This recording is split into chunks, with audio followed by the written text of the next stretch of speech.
everyone, perkenalkan nama saya Gracia Carita Saragi dengan NIM 21106111275. Di sini saya dari kelas Hukum Internasional Publik, kelas A, UPN Veteran Jakarta. Di sini saya akan memberikan penjelasan mengenai sumber hukum internasional guna memenuhi ujian tengah semester. Jika kita berbicara mengenai sumber hukum itu sendiri, apa sih yang muncul di benak teman-teman saat ini? Saya mengambil salah satu contoh dari salah seorang ahli, yaitu adalah Mokhtar Kusumatmadja, salah satu ahli yang sangat fasih di bidang hukum internasional. Menurut beliau, sumber hukum itu sendiri adalah jawaban atas pertanyaan mengenai di mana sih kita dapat menemukan suatu hukum. Kalau kita sambung ke dalam hukum internasional, sumber hukum internasional itu bisa kita lihat dalam pasal 38 Statuta Mahkamah Internasional atau International Court of Justice. Nah, di sini ada 4 yang bisa saya simpulkan, yaitu ada perjanjian internasional, ada kebiasaan internasional, ada prinsip-prinsip hukum umum, dan ada keputusan badan peradilan dan atau doktrin. Oke, let's start with perjanjian internasional. Nah, perjanjian internasional ini mempunyai beberapa istilah loh teman-teman. Bisa kita lihat ada traktat, ada konvensi, ada piagam, ada statuta, ada fakta, ada deklarasi, ada protokol, ada arrangement, ada agreement, ada modus vivendi.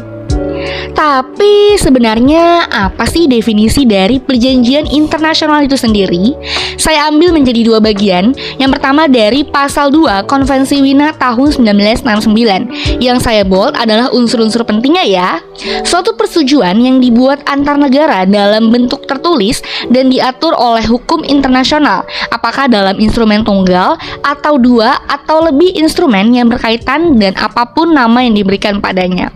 Selanjutnya saya ambil dari pasal 1 Undang-Undang Nomor 24 Tahun 2000. Ini adalah hukum nasional kita sendiri. Perjanjian internasional adalah perjanjian dalam bentuk dan nama tertentu yang diatur dalam hukum internasional yang dibuat secara tertulis serta menimbulkan hak dan kewajiban di bidang hukum publik. Selanjutnya, kebiasaan internasional.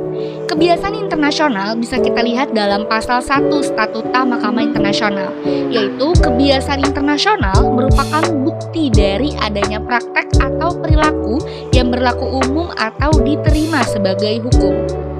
Bagaimana sih suatu perilaku bisa kita katakan sebagai kebiasaan internasional? Apakah misalkan aku sering melakukan ini, lantas itu menjadi kebiasaan internasional? Tentu tidak ya teman-teman ya. Ada 2 nih unsur dari kebiasaan internasional.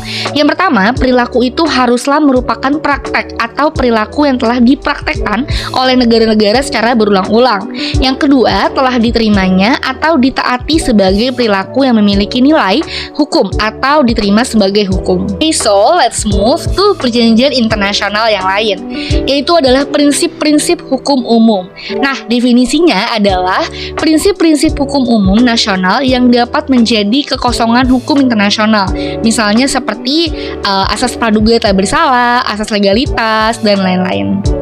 Dengan adanya prinsip hukum umum ini, Mahkamah Internasional diberi keleluasan diberi kebebasan untuk membentuk dan menemukan hukum baru. Tidak ada alasan bagi Mahkamah Internasional untuk menyatakan non-liquid atau menolak mengadili ya, karena tidak adanya hukum yang mengatur persoalan yang diajukan. Selanjutnya adalah putusan badan peradilan atau dalam sistem hukum common law atau Anglo-Saxon kita biasa sebut sebagai jurisprudensi. Nah, putusan badan peradilan ini memang memainkan cukup peran penting ya dalam pembentukan norma-norma baru dalam hukum internasional. Contohnya adalah sengketa ganti rugi dan juga penangkapan ikan. Mahkamah Internasional diperbolehkan untuk memutuskan suatu perkara secara ex aequo et bono, yang artinya keputusan yang bukan atas pelaksanaan hukum positif, tetapi atas dasar prinsip keadilan dan juga kebenaran. Yang terakhir adalah doktrin atau karya hukum. Nah, doktrin ini bukan merupakan suatu hukum yang mengikat, namun banyak banget nih doktrin yang sudah sangat berperan atau karya hukum yang sudah sangat berperan dalam perkembangan hukum internasional. Salah satu contohnya adalah doktrin Grotius yang dipandang sebagai doktrin HI atau hukum internasional, yaitu seluruh hubungan internasional takluk pada peraturan-peraturan hukum. Oke teman-teman, segitu dulu penjelasan mengenai sumber hukum internasional dari saya Gracia. Mohon maaf jika ada kesalahan kata yang disengaja maupun tidak. Kurang lebihnya, terima kasih. Dadah, see you guys!